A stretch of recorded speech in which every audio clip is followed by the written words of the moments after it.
తుక్కుగూడ సభ వేదికగా south India క్యాంపెయిన్కి సిద్ధమవుతోంది కాంగ్రెస్. గ్యారంటీలను నమ్ముకుంటే దేశాన్నే ఏలేవచ్చన్న గ్యారంటీతో ఎన్నికల పోరుకు సయ్యంటోంది.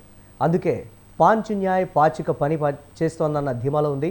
ఇక 10 ఏళ్ల నిరీక్షణను పటాపంచలు చేస్తూ తెలంగాణలో అధికారాన్ని చేజిక్కించుకోవడంతో తుక్కుగూడను సెంటిమెంట్గా భావిస్తోంది కాంగ్రెస్. దీంతో అక్కడి నుంచే లోక్సభ ఎన్నికల శంఖారావం పూరించేందుకు రెడీ అవుతోంది. కాంగ్రెస్ కు కలిసి వచ్చిన తుక్కుగూడ నుంచే లోక్సభ ఎన్నికల శంఖారావానికి సిద్ధమవుతుంది హైకమాండ్. ఇటీవల జరిగిన అసెంబ్లీ ఎన్నికల్లో తుక్కుగూడ వేదిక ఆ పార్టీకి కలిసి రావడంతో 10 ఏళ్ల నిరీక్షణ తరువాత అధికార పగ్గాలు చేపట్టింది. దీంతో ఆ ప్రాంతాన్ని సెంటిమెంట్ గా భావిస్తున్న హస్తం పార్టీ ఇక్కడి నుంచే పార్లమెంట్ ఎన్నికల శంఖారావం పూరించనుంది. ఏప్రిల్ మొదటి వారంలో జరిగే భారీ బహిరంగ సభ వేదికగా లోక్సభ ఎన్నికల మేనిఫెస్టో తెలుగు వర్షన్ ను ఇక్కడే రిలీజ్ చేయనుంది. ఈ సభకు కాంగ్రెస్ అగ్రనేతలంతా క్యూ కట్టరానున్నారు. సోనియా, ప్రియాంక, రాహుల్ గాంధీ, ఏఐసీసీ అధ్యక్షుడు మల్లికార్జున ఖర్గేతో పాటు పలువురు ముఖ్య నేతలు హాజరు కానున్నారు.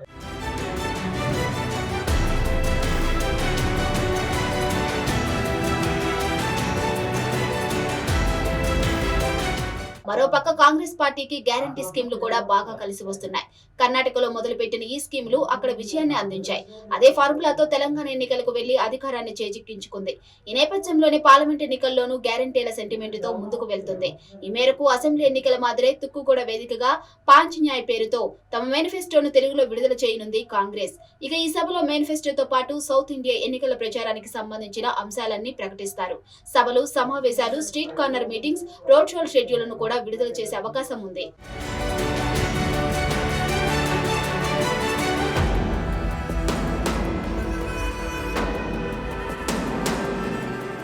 పార్లమెంట్ ఎన్నికల వేళ సభను గ్రాండ్ సక్సెస్ చేసేందుకు భారీగా జన సమీకరణపై ఫోకస్ పెట్టింది కాంగ్రెస్.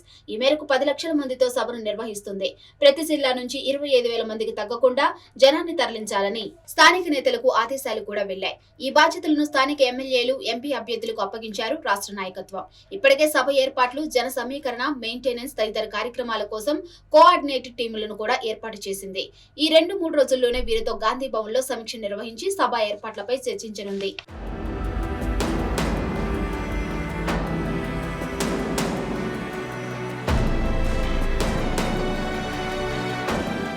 ఇటీవల జరిగిన అసెంబ్లీ ఎన్నికల సందర్భంగా గత ఏడాది సెప్టెంబర్ 17న రంగారెడ్డి జిల్లా వేదికగా 6 గ్యారెంటీలను ప్రకటించింది.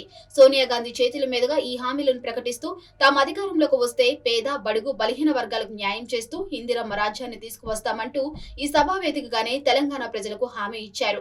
అవి నమ్మిన జనం 10 ఏళ్ల పాటు అధికారంలో ఉన్న బీఆర్ఎస్ సర్కారును గద్దెదించి కాంగ్రెస్ కి పాలన పగ్గాలు అప్పచెప్పారు. దీంతో తుక్కుగూడను సెంటిమెంట్ గా భావిస్తుంది అధిష్టానం. ఇక్కడి నుంచే లోక్సభ ఎన్నికల శంఖారావం పూరిస్తే కేసీఆర్ మాదిరే మోదీ సర్కారుకు చర్మగీతం పాడి తాము అధికారంలోకి రావచ్చన్న వ్యూహంలో ఉంది.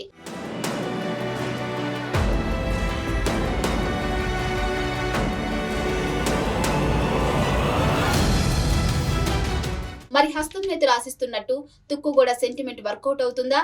పాంచ్ న్యాయ్ మేనిఫెస్టో మోదీ సర్కారును కూలుస్తుందా? గ్యారంటీలను దేశ ప్రజలు నమ్ముతారా అన్నది తెలియాలంటే మాత్రం పార్లమెంట్ ఎన్నికల ఫలితాల వరకు వేచి చూడాల్సిందే.